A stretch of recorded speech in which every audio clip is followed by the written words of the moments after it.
वहीं डोडा के ही कई इलाकों में जंगली जानवरों ने कोहराम मचाया हुआ है। जिले में जंगली भालुओं के साथ साथ तेंदुए भी आम लोगों के साथ साथ उनके माल मवेशियों के लिए घातक साबित हो रहे हैं। ताजा मामले में भद्रवा की थनाला रोड के 0 पॉइंट इलाके में जंगली भालुओं ने एक पोल्ट्री फार्म को निशाना बनाया है। यह पूरा मामला वहां लगे सीसीटीवी कैमरे में कैद हो गया है। भालुओं ने पोल्ट्री फार्म में 60 से ज्यादा मुर्गियों को निशाना बनाते हुए उनकी जानें ली हैं। इस घटना से लोगों में खौफ देखा जा रहा है, जिन्होंने वन्य जीव संरक्षण विभाग से इन भालुओं की धरपकड़ की मांग की है। एक और मामला डोडा से ही है, जहां पर एक जो दहशत है वो निकल कर आ रही है और ये पूरी दहशत का मंजर सीसीटीवी कैमरे में कैद हुआ है। आप खुद इन तस्वीरों में देख सकते हैं कि भालू वहां पर आता है और मुर्गियों को अपना शिकार बनाता है और कहीं ना कहीं ये बहुत खतरा है आसपास के उनके लिए भी। वसीम गत्तो हमारे सहयोगी इस पर जानकारी दे रहे हैं। वसीम, ये सीसीटीवी पे साफ तौर पर नजर आ रहा है कि भालू किस तरह से वहां पर तांडव मचा रहे हैं और ये बहुत वहां पर खतरा है आम लोगों के लिए भी। बिल्कुल शीतल, देखिए ये कल का इंसिडेंट है, कल देर रात का। और आपकी जानकारी के लिए बताना चाहेंगे ये दो जगह पे भालू गया है, और एक थनाला 0 पॉइंट पे और दूसरा जो बताया जाता है कि भेजा के इलाके का। और लगातार आप देख रहे हैं कि चुनाव खित्ते के अंदर इस तरह के जंगली जानवर देखने को मिलते हैं। पिछले दिनों आपने देखा था जहां पे लेपर्ड देखा गया था और उसने भी कई सारे जो नुकसान इलाकों के अंदर किया था, दहशत काफी ज्यादा थी। ये जो इंसिडेंट भद्रवा के अंदर पेश आया, जो जानकारी अभी तक हमें मिल पाई है, जिसमें बताया जाता है कि 2 पोल्ट्री फार्म में गया है और लगभग 200 मुर्गियां इसने वहां पे खाई हैं। और जो लोग हैं, जिन लोगों का ये पोल्ट्री फार्म है, वो काफी ज्यादा परेशान है, दिक्कतों का सामना उनको करना पड़ रहा है। एक तो बेरोजगारी काफी बड़े पैमाने पे देखी जा रही है, दूसरी तरफ से अगर कोई शख्स पैरों पे अपने पैरों पे खड़ा होना चाहता है तो उन लोगों को इस तरह का जो है सामना उनको करना पड़ता है। इस तरह की परेशानियों का सामना उन लोगों को करना पड़ता है।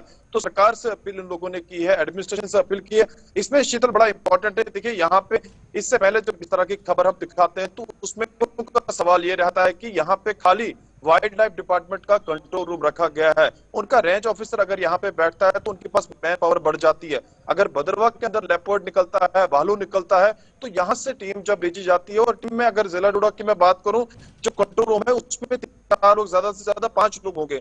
अगर रेंज ऑफिसर बैठता है, लगभग 10 से 15 लोग यहाँ पे रहते हैं। तो भद्रवा के अंदर भी प्रॉपर तरीके इसी तरह से उनको रेस्क्यू किया जा सकता है अगर यहाँ पे मैन पावर ज्यादा रहती है। मैन पावर कम रहती है, जब वो भालू को पकड़ने जाते हैं या लेपर्ड को पकड़ने, तब तक उसे कई सारा नुकसान किया है। लेकिन वसीम, तो अगर मुर्गियों के साथ साथ ये आम लोगों पर भी, इंसानों पर भी अगर हमला कर देता है तो इसकी जिम्मेदारी कौन लेगा?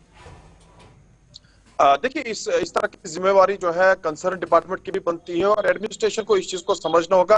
देरना डिमांड जहां पे लोग करते हुए नजर आ रहे हैं कि रेंज ऑफिसर की डिमांड है, और आप देख रहे हैं कि लोग दहशत के माहौल में इस वक्त जी रहे हैं। मैं भद्रवा की बात करूं, हालांकि जहां पे इंसिडेंट पेश आया है, स्नो बाउंड एरिया है, पहाड़ी इलाका है, हिली एरिया है, लोग काफी ज्यादा दहशत में इस माहौल से हैं। और साथ ही आबादी टेलीफोन बात हमारी हुई और ये भी बताया कि एक तरह से ठंड काफी ज्यादा है, लोग घरों से बाहर अगर निकले तो डर का माहौल काफी ज्यादा बना हुआ है, क्योंकि ये जो बियर है वो इर्द गिर्द घूम रहा है।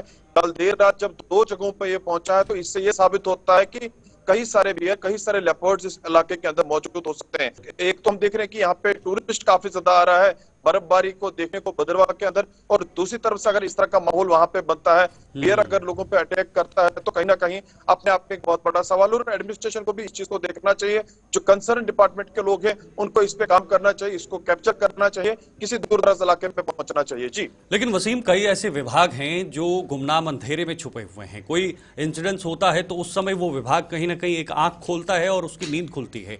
क्यों आखिर ये विभाग जो है ये अपनी अपनी जगह पर सतर्क नहीं रहते, एक्टिव नहीं रहते, ताकि कोई बड़ा हादसा ना हो?